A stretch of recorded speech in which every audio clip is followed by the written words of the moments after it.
Peace and light, everybody. So I really just felt led to come and create a video discussing the differences between spirituality and religion. I find that I think right now we are in a spiritual awakening of sorts.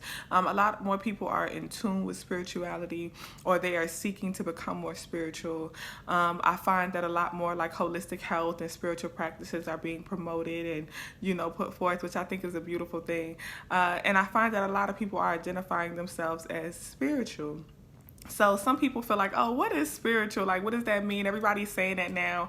I had an elder say that to me. She was like, everybody talking about this spiritual stuff. Let me guess, you one of them spiritual people.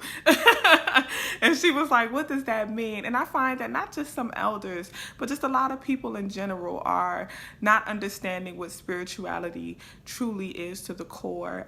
It just is like a hot button term right now. So I just want to spend a minute or two defining spirituality and religion, discussing some differences between identifying as spiritual versus identifying as religious, as well as like discuss some spiritual practices that we can utilize to enhance our spirituality. I got my Sally Jesse Raphael glasses on today.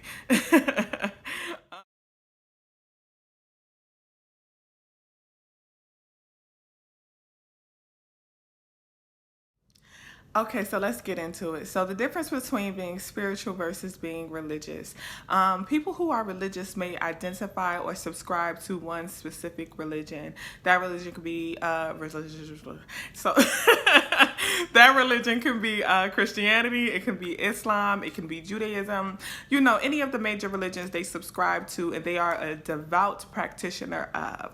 So if someone says, I am religious, usually they mean like I identify maybe with Christianity and I devoutly practice Christianity. Now, devoutly practicing a religion simply looks like practicing the traditional ideals or practices that go along with that religion.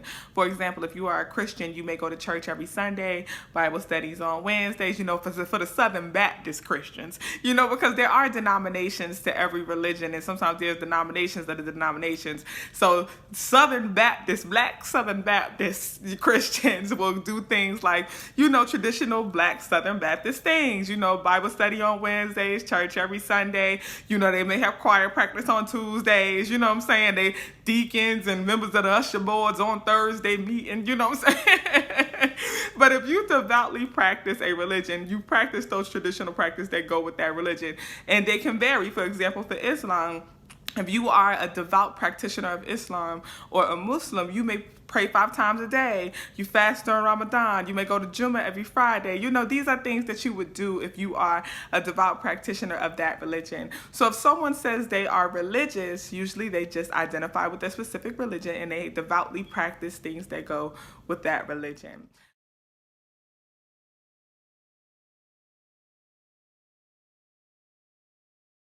Now, to be spiritual, which seems to be like the hot button thing right now. A lot of people are identifying as spiritual. My definition of being a spiritual person is being intentionally in tune and connected with spirituality. When you have an in tune and connected relationship with spirit.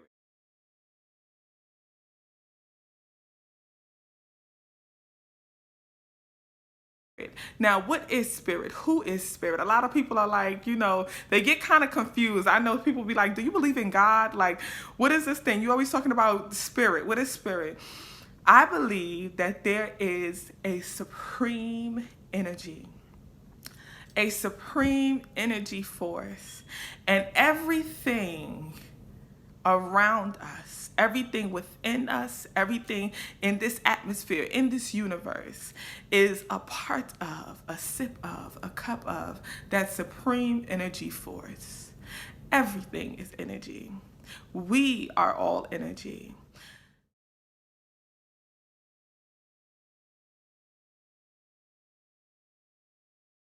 The idea or the practice of being spiritual is intentionally building, feeding, multiplying, enhancing, increasing, and getting to know in a positive way that supreme energy force so that you are yourself a supreme manifestation of that supreme energy force. I know that was a lot. Let me give another example.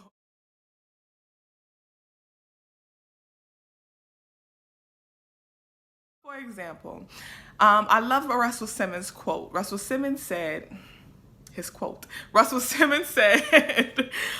if the ocean is God, then we are a cup of God. Now, that supreme energy force, people call it by different names. Some people refer to it as God. Some people refer to it as Allah. Some people refer to it as the universe or whatever. But I personally believe there is a supreme energy force. I refer to it as God. I refer to it as Allah. I refer to it as different things depending on my vibe at the time. But this supreme energy force, which I believe that most of us are all talking about the same thing. It's one supreme energy force, and that supreme energy force has manifested itself into various forms, i.e. oceans, i.e. us, i.e. animals, i.e. land, i.e. so many different things. Is all a part of this supreme energy force. What happens is, along the way, we lose connection with our supreme energy force.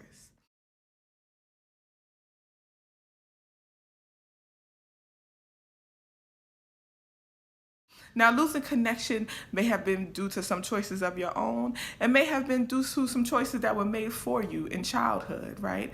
As children, we are all seasoned. Someone said, like, growing up is like being seasoned and marinating in a seasoning, right? So growing up, we were marinating in a seasoning of our atmosphere, our environment, our parents, our extended family, our siblings, so on and so forth, our education. This is the seasoning that we were all marinated in growing up.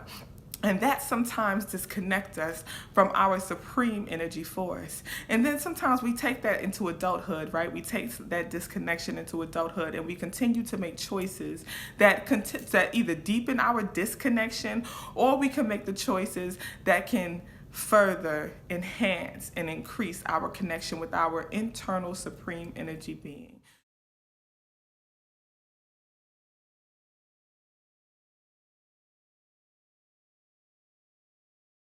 So when you are a spiritual person, to be spiritual, we intentionally practice things that help enhance and increase our supreme energy, so that we are the most supreme manifestation of the supreme being that we can be. That is simply said as working as your highest self, being the best you that you can be, being the best version of yourself, as Oprah would say. You want to be your best version of yourself, the most supreme version of yourself. And the most supreme version of yourself is connected to that supreme energy being. That is spirituality, to intentionally do the work to enhance your supreme energy, your supreme spiritual self, so that you are the most positive and supreme manifestation of the supreme energy being. You may call it God, you may call it Allah, you may call it whatever you choose. But when you are spiritual, it's about being intentional. It's about being mindful. It's about practicing. It's about being open to learn, to discern. That is spirituality. Now, is it possible to be spiritual and religious? Absolutely. I'll give you an example. Once again, when you are religious, you may identify with one specific religion and devoutly practice things that come from that religion. As a spiritual person, I have a variety of practices that may come from a variety of different religions, lifestyles, so on and so forth. Some I have created on my own, and some I learned from growing up around Christians and growing up around Muslims and growing up around so many different religions, Buddhists, studying so many different religions myself. Really getting to know the similarities and differences between these religions, really getting to know these practices and why you do these things and what is the intention behind doing these things. I have carried over some of those practices into my spiritual walk. I still listen to gospel music. Sometimes I'm still in the mood to go to church. I'll go to church, or I may listen to a sermon on my phone or on my laptop. I pray several times a day. More than 5. I practice the 5 pillars of faith under Islam. I have them tattooed on my arm. I'm a true believer and subscriber of the 5 pillars of faith. I chant like Buddhists do. I chant like Hindus do. I believe in ancestor veneration. I believe in those things. I practice ancestor veneration. These are things that I practice. I take my spiritual baths. I drink my herbs. Hello. I drink my herbs. I choose to holistically practice the things that ensure that my spirit is working at its supreme level and connected to the highest supreme energy. I want to be, and I desire to be, the manifestation of the supreme higher being, right?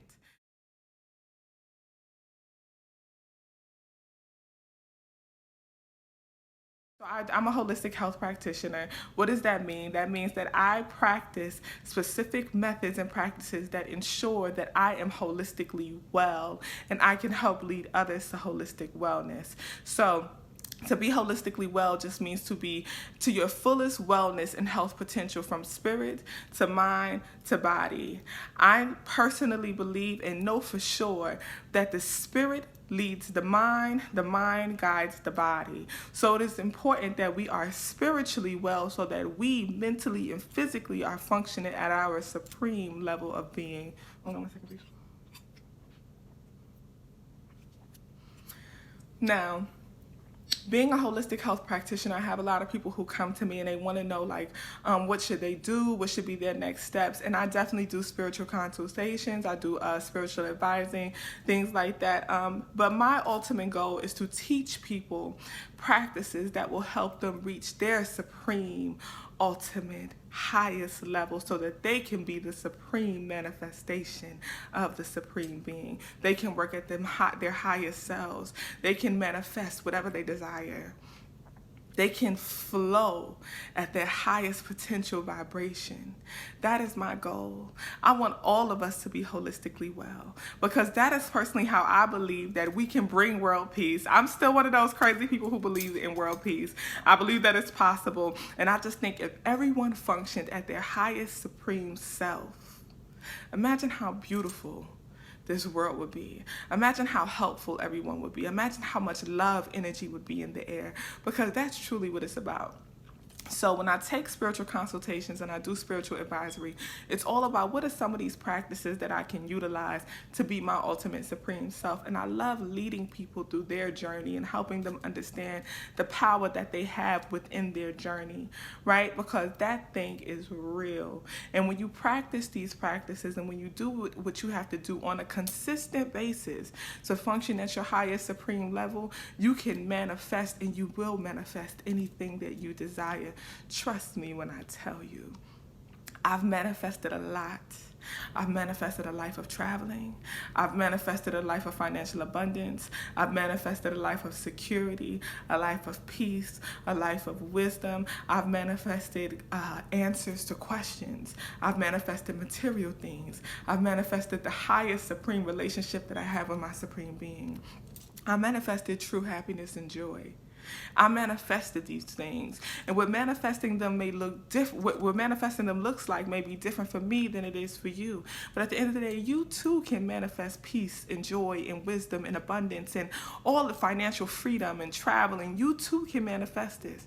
But the question is, what are you practicing to help you get there? Are you being consistent? What do you truly desire?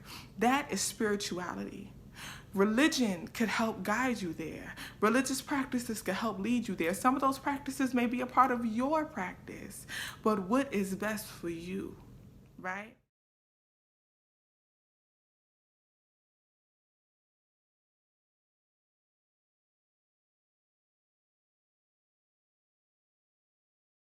Ultimately, the goal is for all of us to be spiritual, for all of us to work to our highest potential selves, for all of us to connect to that higher supreme energy, for all of us to be functioning at our supreme energy level. That is the goal, so that we can put out that positive supreme energy, and we shall receive that positive supreme energy in a healthy, holistic way.